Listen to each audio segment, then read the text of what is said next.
Narcissus' writing tablets. The red suitcase I have been travelling with for years from this island to the city, I found in a fast-running stream in the wood. One of the zips has never worked, but it has still been suitable for long journeys to and fro. After our brief hike through mountains covered with young oaks and birch trees, you got worried about me catching Lyme disease as a bloodthirsty tick attempted to tunnel its sharp jaws into my skin. He texted me to examine my entire body thoroughly in the bath. You told me you were concerned about the life of future descendants. You repeatedly burst into inarticulate weeping at weddings, you complained. Well, don't fucking go to weddings then, was your friend's advice. When I arrived home, the whole country was mourning the 1,000-year-old oak lost to the storm. At least 10 people could have embraced its trunk. It was old as the state, they said anxiously before the election. I wanted to flick the tiny insect at the back of my hand with my fingernail. Its hard mail was black. Its hard mail with black legs flapping, the whole smart, vile, resistant. We stood at the edge of cliffs, weightless paragliders. We soared off into the horizon. We saw the city, a stretched, gigantic palm unpicking old scenes of the countryside. We noticed the flash of hills was bitten, disemboweled, geography altered. We decided to ring you about it. The top of a traffic sign was floating on the surface of the Danube. No, not floating, sunk, conducting massive tree trunks, roots and water courses. The arches of the bridges filled, medieval cups turned upside down, almost spilled. Fast green currents at the gates of the parliament, thirsty, claiming promises. The yellow tram gyrated like a belly dancer. Passengers at the back like waves appeared at sudden bends.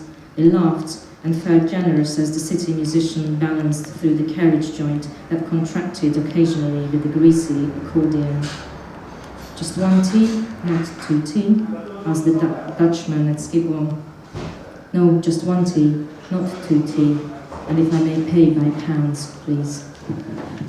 The next one is again from Narcissus, and I'm going to take you to a different place rather than England or Hungary. I like traveling. I haven't got quite the money yet to travel as much as I like, but I do little short trips here and there, mainly in Europe. And one of my favorite places is Italy, and you'll find some poems on Rome and one on Venice. The title is Narcissus and the Magician, which is actually referring back to a short story written by Thomas Mann, and the Mario, you probably know the short story, it's called Mario and the Magician.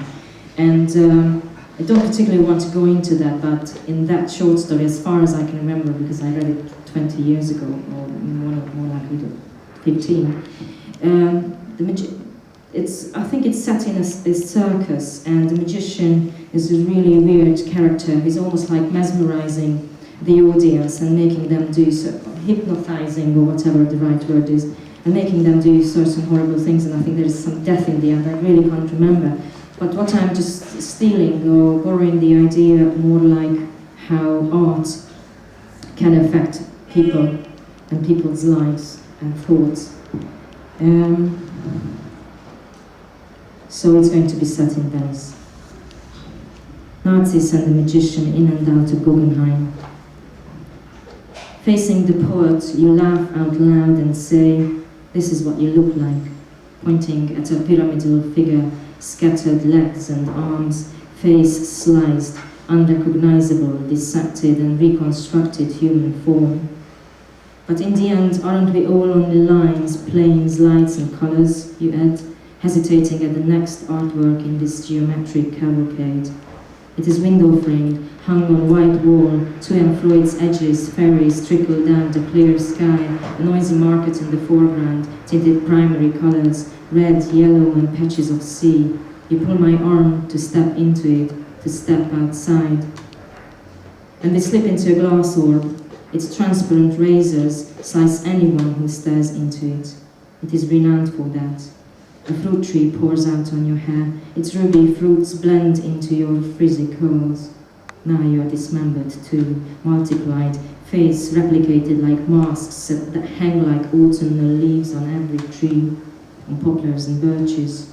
None fits the expression you wear, too big, too small, too loose, only half covering what should be fully concealed, crafted from plastic or goat skin, or simply too gluey, too untrue, too real, so you latch onto the one that's safe, the one you are accustomed to instead. Spit in your wine and say, it is not this place, you know, but the one that is yet undiscovered, the one where you have been already, is the place that could have been. Where it could have happened, where it all has already happened, come poor Ruga, you sob. And we roll around again in a centrifugal force, looking for our legs and arms and lips and eyes drawn apart, grasping for a newer and indisputable physique. To watch and wait, sitting by bridges. It may take hours or days, sometimes months or years to hold a shutter, in order to catch an invisible arch becoming. The only way to do this is to wait until it becomes, in a whirlpool of gasoline, a bridge complete, until it is rolled up like a ball, a glossy ball, liquefied like the map in your hand. The city reels down with meandering boats like troops of rare black swans, necks entwined, wings streamlined. You spot one, and 2 or 3 more, sarcophagi, sinister black coffins. You shake your head, this isn't the place that could have been. St. Peter's, you whisper, and you gesture at the canals that sting. Only if this place had not been in the way, adamant like an ocean cruiser towering over twice the size. It chose this tiny island, can't you see? That unknown outcrop, a camouflaged cape that quivers when it hits the side. And we start again on the coastline, the hide and seek, in the maze of the sea. Your head appears and disappears, and we dive again. The tide pulls the plane like a submarine trip, back home, our new home, a millennium-old home. Down or up below, sharp chains of mountains, snowed up, around us, rain and fish. I always suspected him, you sigh. Do I remember when your squid, like an apple core, got stuck in your throat? And the wine was too acidic that it scalded your gullet, the sea too salty you almost drowned, the city too labyrinthine and you got dizzy. Those canals and the map were not to follow, not to trust. Look, they would have never directed us to the open sea, through countless sotoboard tables, dark misericordia. It isn't the place. And do I remember the baker and his cake, wrapped in the garments of the jovial local town dweller? He bet his wife and his daughter were his props. Each morning, remember? The one who conjures croissants from under the glass case, like this, in a soft white serviette, almost touching your skin with the curved motion of the neck of the boards, like black swans, flamboyant black coffins. You never fell for his performing art, for his blue eyes that dipped into yours, and he passed it on to you, from hand to hand, and called you by your name.